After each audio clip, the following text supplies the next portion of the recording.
Donald Trump has a big problem this morning. He wants MAGA and his influencers online to let the Epstein files go, to move on from Jeffrey Epstein, to stop talking about it. But no matter what he does or what he says, this issue isn't going away, and it's really bad for him because he continues to tell MAGA influencers not to focus on the Epstein files, that no one cares about the Epstein files, that Republicans need to remain united during this time. And yet, at the same time, these same influencers are breaking from Donald Trump publicly for the first time, many saying that Donald Trump is hiding the ball, that Donald Trump promised more answers on Jeffrey Epstein and his little black book and the Epstein files, and well, he's not delivering. And tensions right now are rising as Pam Bondi, the Attorney General of the United States, faces possible dismissal from the Trump administration over her handling of the Epstein documents. FBI Director Kash Patel went so far as denying his own resignation rumors on Twitter, saying that the conspiracy theories just are not true. Meanwhile, we have some major ICE news, but before I get to that, please consider supporting my work today by subscribing to my Substack by clicking the button below or sending a one-time donation via Venmo to Aaron-Parnas. Your support helps fuel this work and allows me to continue doing it full time.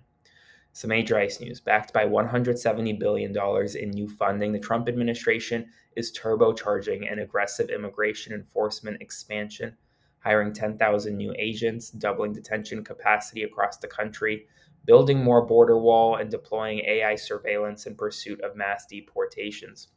This morning, a leaked list obtained by the Miami Herald reveals that over 700 people are currently either detained at the Alligator Alcatraz detention facility or scheduled to be transferred there soon. The detainees are held in tents and don't appear in federal tracking databases, making it difficult for lawyers and families to locate them. I linked the list below. In these records, here's what's stunning: it shows that 250 individuals are there for immigration violations, 260 have pending criminal charges, 240 have criminal convictions. So only 240 have criminal convictions that are currently there. In addition, according to a new memo written by ICE, federal immigration officials may now deport immigrants with as little as 6 hours' notice to third countries, even without guarantees they'll be safe from persecution or torture. This morning, Donald Trump's border czar, Tom Homan, attempted to walk back earlier remarks, clarifying, quote, physical description cannot be the sole reason to detain and question somebody. That can't be the sole reason to raise reasonable suspicion. It's a myriad of factors. A cannabis farm worker, Jamie Alanis Garcia, has died days after falling 30 feet during a chaotic immigration raid by federal authorities at the Glass House Farms in Camarillo, California, according to his family. He died because of the ICE raid. A 71-year-old grandmother and United States citizen Barbara Stone was arrested and detained for 8 hours after attempting to document ICE arrests outside of a San Diego courthouse. Though she was accused of pushing an agent, she denies that. No charges were ever filed. The incident, which was captured on video, has sparked concerns among immigrant rights advocates who fear that it will literally deter volunteers and chill First Amendment protected court observation efforts. The Department of Justice yesterday has dropped all charges against Utah plastic surgeon Dr. Michael Kirkmore Jr.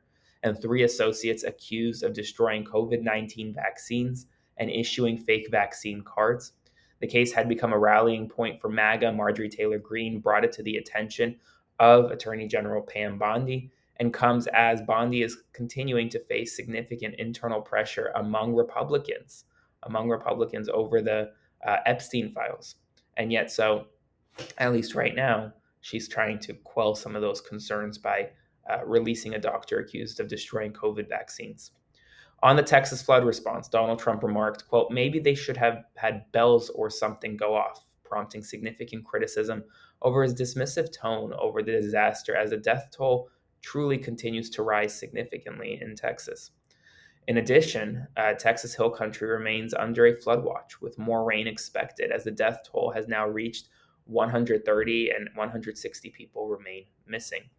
Some good news: while renovating their home in Nottingham, England, Charlotte England Black and her husband discovered a 35-year-old message from a 7-year-old girl named Emma written on the toilet paper roll and hidden in the attic. The heartwarming note meant for future homeowners read, I hope you enjoy staying here. Lots of love from a friend.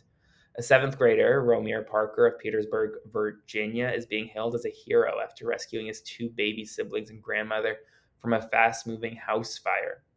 And born with a rare heart condition, Vancouver's Addison MacArthur received a life saving heart transplant just weeks after birth, thanks to Felicia Hill, who chose to donate her daughter Audrey's organs after the newborn's tragic passing. The two mothers later met, with Hill hearing Audrey's heart beating inside of Addison. Now both are advocates for organ donations, and Addison recently celebrated her 14th birthday. That's all the news right now. If you want to support my work, click the button below, subscribe to my Substack today, or send that one-time donation via Venmo to Aaron-Parnas, and I will see you this evening.